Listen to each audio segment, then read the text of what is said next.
You are watching Go here on Shaw TV. I'm your host for today, Mike Valente, with a very special guest, Jacques Bourgeois. We're at Oak Hammock Marsh in the Live Animals exhibit. I'm very excited, Jacques. Let's not waste any time. What are we going to see today? Well, basically, we get to see what we don't normally get to see out in the marsh, because people come to the marsh and they see the birds flying around, but what lives underneath the water is a little bit more secretive. They don't really show themselves that much. Right. So we have lots of different animals, like all the fish, all the minnows that would basically live in the wetland. This wetland is usually about a meter in depth on average, so most of the fish will remain quite small, mostly minnows. The larger fish tend to leave in the fall, and they will just come back in the spring to lay their eggs and then spawn and then leave the marsh again. So what we have is mostly smaller fish that can survive in the cold winter. Okay. We also have a few turtles. In this case, we have our little painted turtle, named so because you can see under its plastron, it's all those beautiful orange colors. It looks like almost someone's just took a brush and painted those nice little patterns on its neck, on its legs, and its underneath. So they don't get that big. They get about maybe 25 to 30 centimeters across. This is still a young one. We also have other turtles. This guy gets a little bigger.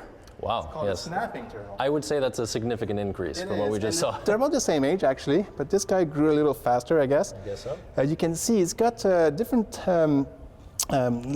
things than the other one. This guy's got like a much longer neck. Oh, I think he's a little camera shy. Yeah.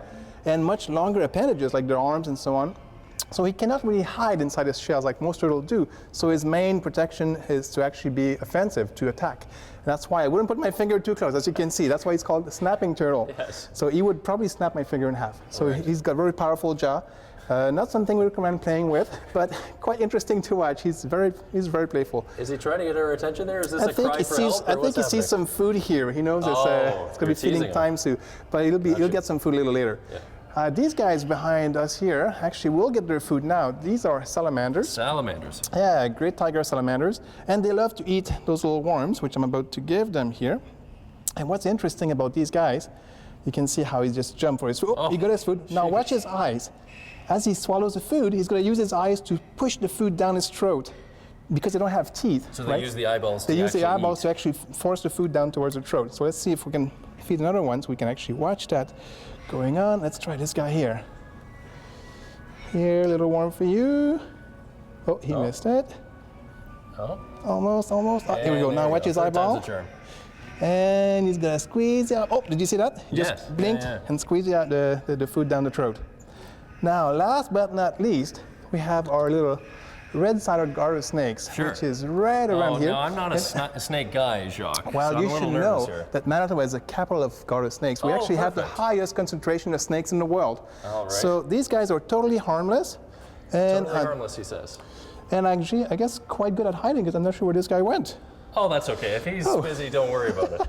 So we'll, there he is under the rock. So lucky is your lucky day. As I mentioned, we have huge concentration of snakes in the intralake. Oh my God, I'm already in a place jumpy. called Narcisse, where these guys will congregate in huge numbers in the winter and go down into those hibernacula and spend the winter. In the spring, around Mother's Day, they all come back out in huge numbers.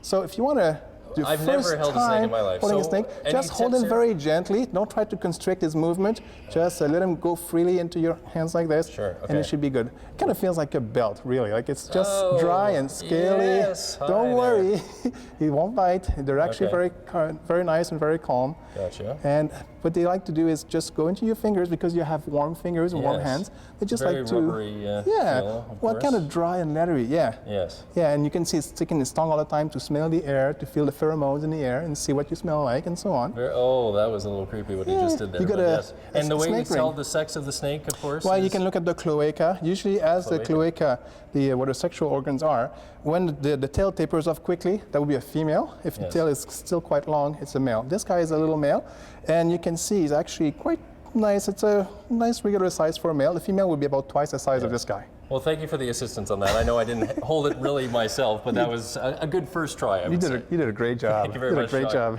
So that is the Wild Animals exhibit here at Oak Hammock Marsh. You're watching Go, and here's Blair Malistravich with our next story.